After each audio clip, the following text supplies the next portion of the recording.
Flagship market কাঁপাতে এবার honour নিয়ে এসেছে তাদের নতুন ধামাকা অনার 300 আল্ট্রা।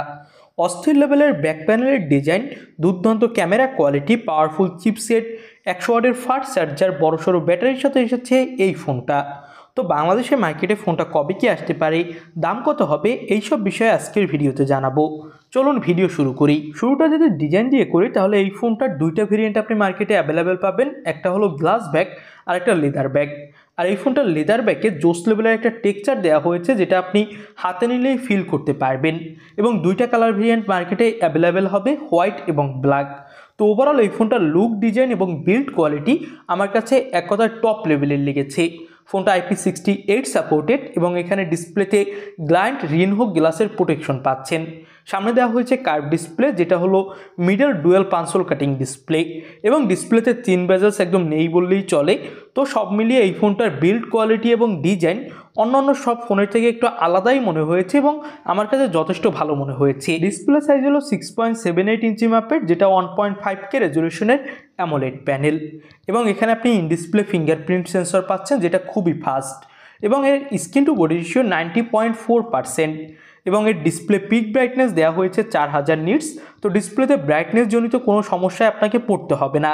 আর 120 হার্জের সাথে 1.5K রেজলিউশন, পাশাপাশি অ্যামোলেড প্যানেল এর পারফরমেন্সকে এবং এর স্মুথনেসকে আরও বেশি বুস্ট করবে। তো ফোনটার ডিসপ্লে কোয়ালিটির দিক থেকেও এক কথায় টপ লেভেলের হতে যাচ্ছে বলে মনে হয়েছে আমার কাছে।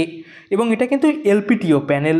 এবার আমরা কথা বলতে যাচ্ছি ক্যামেরা সেকশন নিয়ে। ব্যাক সাইডে 50 মেগাপিক্সেলের প্রাইমারি ক্যামেরা থাকছে, যেটা OIS সাপোর্টেড। 50 মেগাপিক্সেলের টেলিফোটো ক্যামেরা পাচ্ছেন এবং পাচ্ছেন 12 মেগাপিক্সেলের আল্ট্রা ওয়াইড ক্যামেরা। ব্যাকসাইডের ক্যামেরা দিয়ে 4K-তে ভিডিও রেকর্ড করতে পারবেন, যেখানে EIS-এর সাপোর্ট পাবেন। এবং এই ফোনটার ব্যাকসাইডের ক্যামেরা দিয়ে স্লো মোশন এবং সব ধরনের ভিডিও রেকর্ডিং করারই সাপোর্ট পেয়ে যাচ্ছেন এই ফোনটাতে। ফোনটার সামনে 50 মেগাপিক্সেলের প্রাইমারি ক্যামেরার পাশে 2 মেগাপিক্সেলের ডেপথ সেন্সরও পেয়ে যাচ্ছেন। তো ওভারঅল কিন্তু ফোনটার ক্যামেরা কোয়ালিটি এক কথায় টপ লেভেলের। যারা সবথেকে বেস্ট একটা ক্যামেরা সেন্ট্রিক ফোন কিনতে চাচ্ছেন, তারা অবশ্যই এই ফোনটা দেখতে পারেন। এবার আমরা কথা বলতে যাচ্ছি ফোনটার পারফরমেন্স সেক্টর নিয়ে। Qualcomm Snapdragon 8 Gen 3 chipset use করা হয়েছে, যদিও এটা 1 বছরের পুরনো চিপসেট। একদম টপ লেভেলের স্ন্যাপড্রাগনের 8 Gen এলিট চিপসেটটা কিন্তু ফোনটাতে দেওয়া হয়নি। তবে পারফরমেন্সের দিক থেকে তবুও এই ফোনটা অনেক ভালো হতে যাচ্ছে।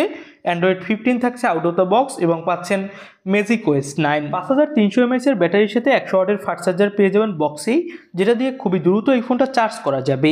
এবার দামটা নিয়ে কথা বলি।